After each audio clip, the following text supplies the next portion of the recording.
स्वागत है एक बार फिर से आपके अपने YouTube चैनल पर। दोस्तों या तो आप सभी को पता है कि प्रदेश में जो ग्रुप सी और ग्रुप डी की जो भर्तियां चल रही है और इनका जो ग्रुप सी का जो फाइनल रिजल्ट है अभी तक जारी नहीं किया गया। तो इलेक्शन कमीशन की तरफ से HSC को लेटर लिखा गया है कि आपका जो भी फाइनल रिजल्ट है वो आप इलेक्शन के बाद ही जारी कीजिए। तो HSC के चेयरमैन के द्वारा इसकी जो जानकारी है प्रेस कॉन्फ्रेंस में दी गई है। तो HSC चेयरमैन बोले भर्ती रिजल्ट चुनाव के बाद जारी होगा, यानी 24,000 पदों के लिए जो एग्ज़ाम हो चुका है और 14,000 का जो रिटर्न और स्क्रीनिंग टेस्ट अभी बाकी है। हरियाणा में भर्ती के रिजल्ट का कर रहे युवाओं को लगा झटका, यानी जो आपका जो फाइनल रिजल्ट है आपका इलेक्शनों के बाद ही जारी किया जाएगा। लेकिन जो आपके एग्ज़ाम है और जिनका शेड्यूल जारी हो चुका है तो इनका जो एग्ज़ाम आपका शेड्यूल के हिसाब से ही जारी रहेगा, लेकिन जो फाइनल रिजल्ट आपका वो इलेक्शन के बाद ही जारी किया जाएगा।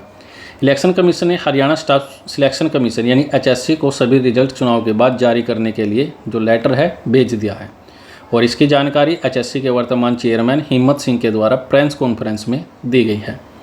उन्होंने कहा कि जिन एग्ज़ाम का शेड्यूल आ चुका है वही उसी हिसाब से होंगे, यानी जिनका एग्ज़ाम होना है और उनका शेड्यूल जारी किया गया है तो उनका एग्ज़ाम लिया जाएगा, लेकिन जो फाइनल रिजल्ट आपका वो अभी जारी नहीं होगा।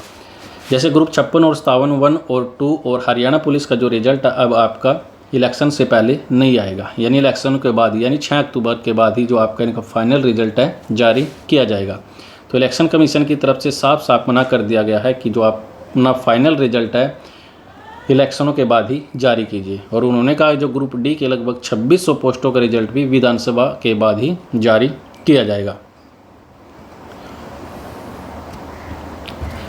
और जो आपका नया CT होना है, अगला जो CT होना है अक्टूबर यानी 24 अक्टूबर से दिसंबर 24 तक आपका जो नया CT है लिया जाएगा, यानी हाई कोर्ट का आदेश था कि आप 8 हफ्ता के अंदर जो अपना नया CT लिया जाए।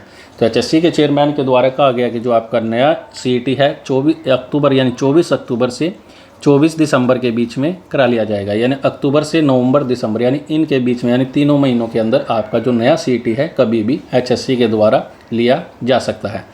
और HSC से जुड़े कोर्ट में जो करीब है लगभग 2800 केस लंबित है।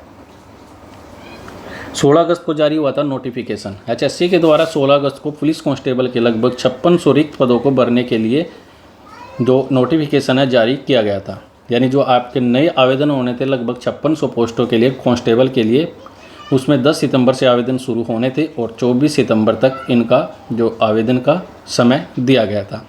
और इसी के साथ जो शिक्षकों की 2 श्रेणी यानी TGT और PTI और इनके भी लगभग 76 पदों के संबंध में जो नया नोटिफिकेशन था जारी किया गया था। तो कांग्रेस ने भर्तियों पर उठाए थे सवाल। तो 16 अगस्त को ही चुनाव की जो तारीखों का ऐलान किया गया था तो HSC ने भर्तियों का ऐलान भी इसी दिन किया था। इसलिए जो कांग्रेस के सांसद है जयराम रमेश, इनके द्वारा इलेक्शन कमीशन को शिकायत की गई थी और तो इन्हीं को कांग्रेस के द्वारा जो शिकायत की गई थी जयराम के द्वारा, तो इलेक्शन कमीशन की तरफ से जो लेटर है HSC को भेज दिया गया है कि आप किसी भी भर्ती का जो फाइनल रिजल्ट है जारी नहीं करेंगे। आयोग ने राज्य सरकार से मांगी थी रिपोर्ट। तो शिकायत के बाद आयोग ने राज्य सरकार से इस मामले की विस्तृत जो रिपोर्ट थी मांगी गई थी। तो राज्य सरकार द्वारा दिए गए तथ्यों की जांच के बाद पाया गया कि जो भर्ती प्रक्रिया में आदर्श जो आचार संहिता का कोई भी उल्लंघन नहीं हुआ है। तो जांच में आयोग ने यह भी पाया कि भर्ती प्रक्रिया चुनाव की घोषणा से पहले शुरू की गई थी। आयोग ने भर्तियों के परिणाम पर लगाई रोक। हालांकि समान अवसर बनाए रखने के लिए सुनिश्चित करने के लिए किसी भी पार्टी को कोई अनुचित लाभ न मिले, तो इसे देखते हुए जो इलेक्शन कमीशन है तो इनकी तरफ से जो HSC और HPSC यानी इन दोनों को निर्देश दिए गए हैं कि जो किसी भी भर्ती का जो फाइनल रिजल्ट है वो इलेक्शन से पहले ना किया जाए, यानी इलेक्शनों के बाद ही जो आपकी भर्ती है पूरी की जाएगी। ऐसा इलेक्शन कमीशन की तरफ से यानी HSC को और HPSC को इन दोनों को जो है लेटर जारी कर दिया गया है, यानी आपका जो फाइनल रिजल्ट है अब इलेक्शनों के बाद ही जारी किया जाएगा। और इसकी जानकारी HSC के वर्तमान चेयरमैन हिम्मत सिंह के द्वारा प्रेस कॉन्फ्रेंस में दे दी गई है। तो दोस्तों यह थी आपकी HSC से जुड़ी कुछ महत्वपूर्ण अपडेट। और जो नया आपका CT है 24 अक्टूबर से 24 दिसंबर के बीच में, यानी इन अक्टूबर नवंबर दिसंबर यानी इन तीनों महीनों के अंदर आपका जो नया CT है कभी भी जारी यानी HSC के द्वारा कभी भी लिया जा सकता है। तो फिलहाल के लिए दोस्तों आज के लिए इस वीडियो में इतना ही।